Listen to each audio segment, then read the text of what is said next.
Hi guys, how are you? How's everyone been doing? It's been a while since I've been on the Heal and Learn channel. It's because, as some of you may know, I was co-organizing a retreat in Bulgaria, in Bansko, that included astrology, spirituality, and visit to sacred sites. So I had just come back from the retreat that for me was, I feel, a great success, a great learning, and a big thanks to the other organizers, Lada from astrolada.com, Rosen Angelov, and Krasia Tasiu. So I am willing to share a lot of stories with you, but I'd have to ask for permission first. But we had some amazing signs and revelations for some of the participants. We had an exorcism done by Rosen Angelov where I was assisting, and lots of other things, visions at sacred sites with certain signs. It was really amazing.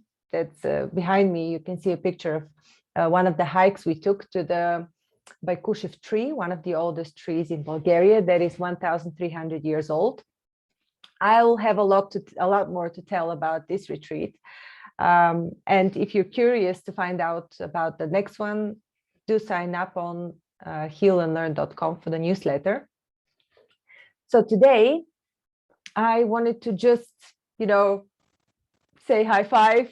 How's life? What would you like to learn?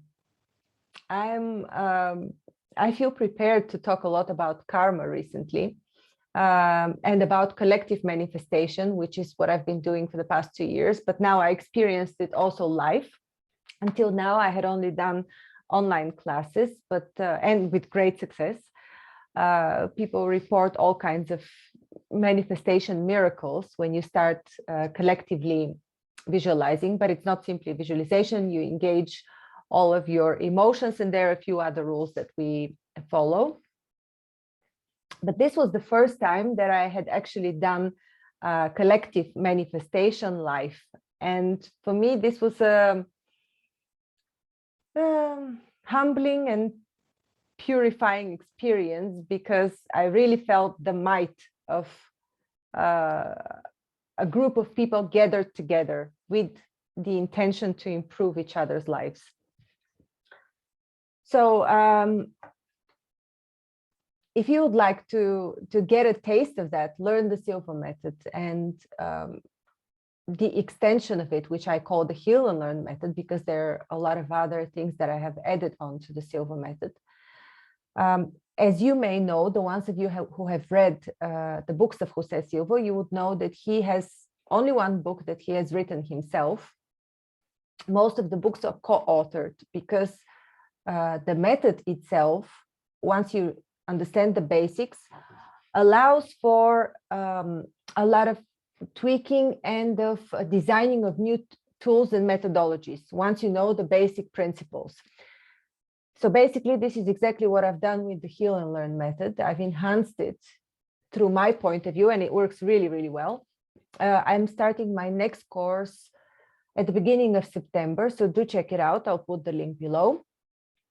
In the meantime, let's talk about something. Let's talk about something fun.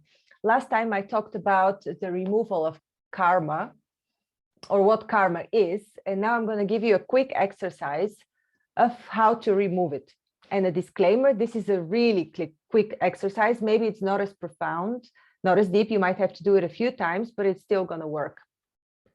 All right. So the first thing is to identify the area of life in which you think you may have karma. And I have given a definition in the previous video that I did about 2-3 weeks ago on what is karma and how to recognize it. So once you see that you have karmic situation in a certain area of your life, what you do is you try to locate it in the screen, in your perception of the world.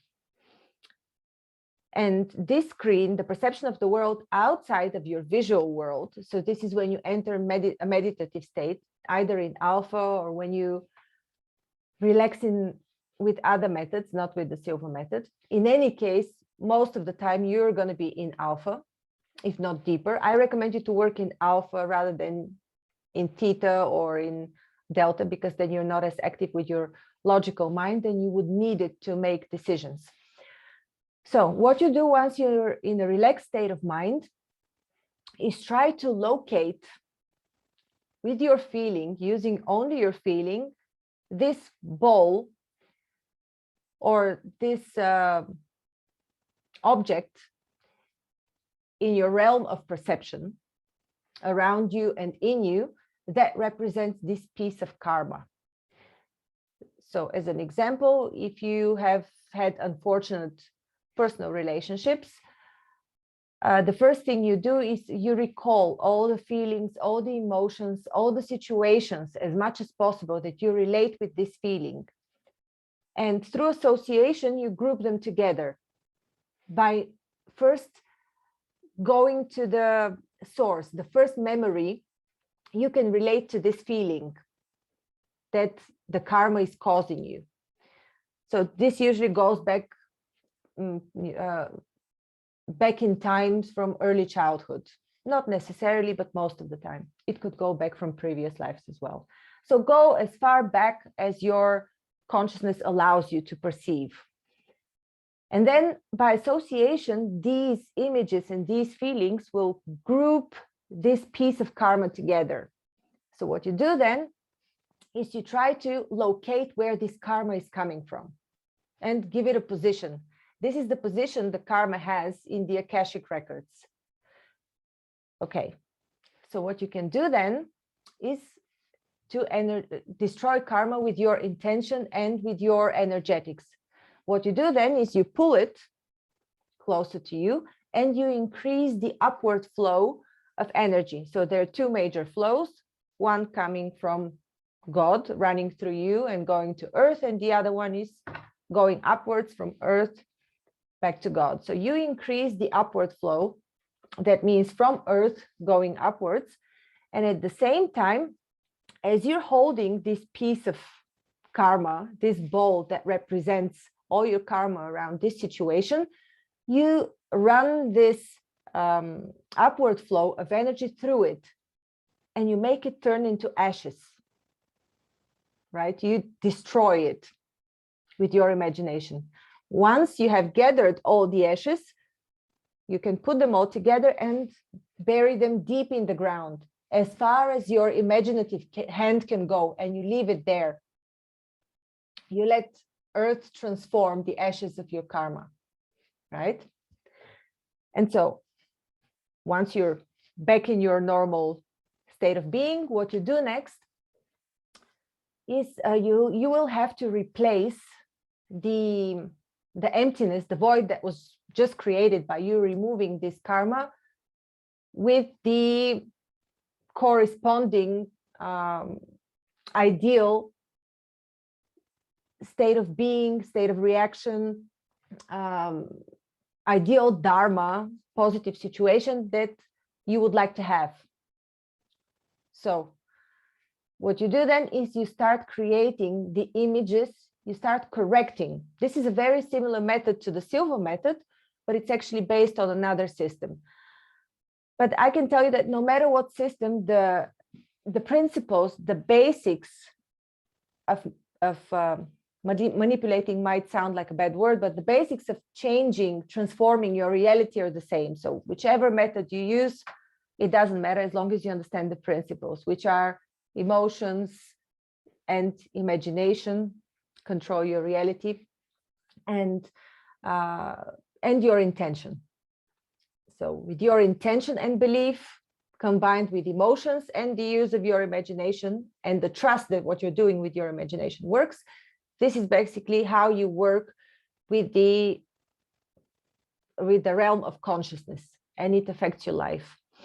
Okay, so what you do then is you create images, situations, associations that fit your desired dharma, that will replace this ball with a different ball of energy. And so this other ball of energy, you take it again, you again charge it with the upward flow, but instead of destroying it, you're charging it. So the way to charge anything, any object, any idea, anything around your consciousness is through your third eye. So you let your upward flow go through your third eye, and you direct the beam towards this imaginary new ball of information and energy. So you give it as much energy as possible using this upward flow, and you run it through your third eye like an arrow. You direct it towards this beam. You will slowly start feeling how this ball is expanding in terms of light. It's growing, it's growing, it's growing. Once you've given it enough energy, you place it where, exactly on the place where you had just taken off the previous karma. And that's the whole process. You can continue increasing the upward and downward flow, the connection to God and to Earth, for a little while longer, just to make sure that you're stabilized. And basically this upward flow is the only thing that is needed for you to be healthy. No chakra work, nothing like that is really necessary, as long as you're constantly in connection. All right, that was a quick summary of how to remove karma using energy information work. Thank you very much. Do check out the courses on Heal and Learn. On Wednesdays, we have Joe and Cindy's meditation and channeling group, and they're pretty cool people going there. I had just met one in person at the retreat in Bansko, and I love her with all my heart. Thank you very much. See you.